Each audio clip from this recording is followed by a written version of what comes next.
Bonjour à tous, nous voilà de nouveau pour une série de conférences qui va un petit peu changer par rapport aux conférences un peu circonstancielles qu'on a pu faire, politiques, historiques. Le chrétien doit combattre, évidemment, il doit combattre contre Satan, contre les suppôts de Satan.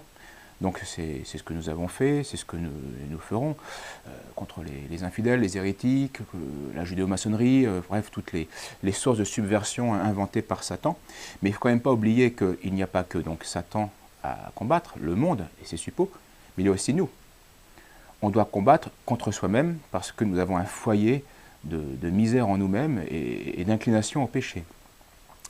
Et donc, eh bien, ça va être le but de ces conférences, de méditer sur notre misère et les remèdes de la misère.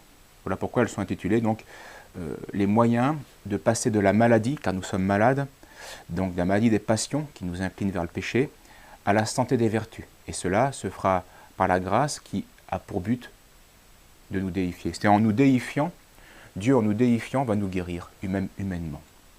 Donc voilà l'idée directrice. Et tous les pères de l'Église, eh bien, l'ont dit, chacun à leur manière, et parfois dans les mêmes termes. Saint Irénée, Saint Athanase, Saint Grégoire de Nazianze, Saint Basile le Grand, Saint Augustin, Saint Léon, donc aussi bien chez les pères grecs que chez les pères latins, tous le disent, la finalité de l'œuvre du Christ, la finalité du christianisme, c'est la déification de l'homme. L'homme transcendé, l'homme divinisé, l'homme participant de la vie divine. Pas par nature, bien sûr, mais par ressemblance. Dieu s'est fait homme afin que l'homme puisse devenir Dieu. Voilà l'échange, le commerce, le contrat entre Dieu et les hommes et l'humanité. Dieu s'est fait homme pour venir prendre les hommes et les aider à se faire Dieu. Donc les pères l'ont dit bien pour la simple et bonne raison que ça a été révélé par les apôtres Saint Pierre, Saint Paul, Saint Jean. Saint Pierre le dit, que toute l'œuvre du Christ, l'œuvre de Dieu a été faite afin de vous rendre, dit-il, participants de la nature divine, en vous soustrayant de la corruption, de la convoitise qui règne dans le monde. Donc, soustrayant, on va être soustrait à la masse damnée et à la masse corrompue du monde, et c'est en nous divinisant que nous allons guérir de cette corruption humaine dans le monde.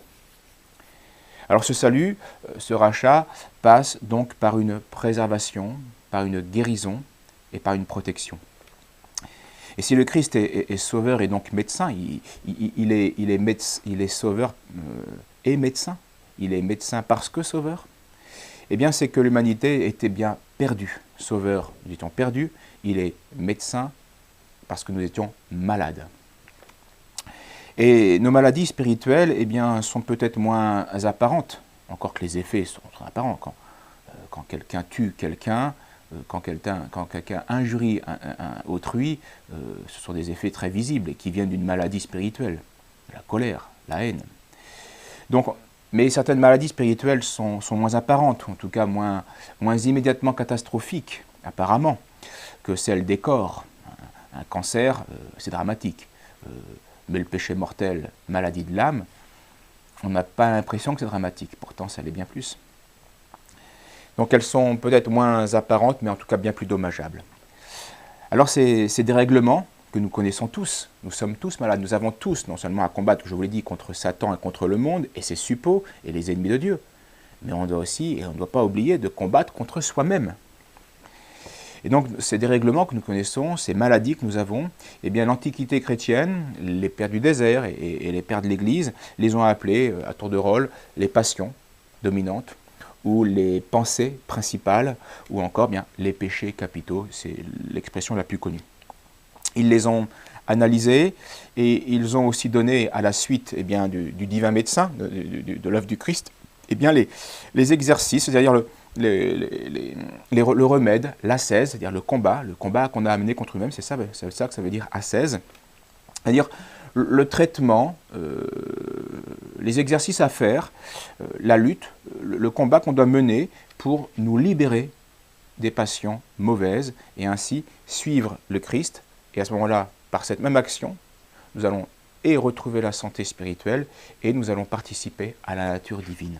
Voilà, quelle sera la ligne directrice de ces longues conférences. Voilà, à la prochaine fois donc pour commencer à entrer dans le sujet. Merci.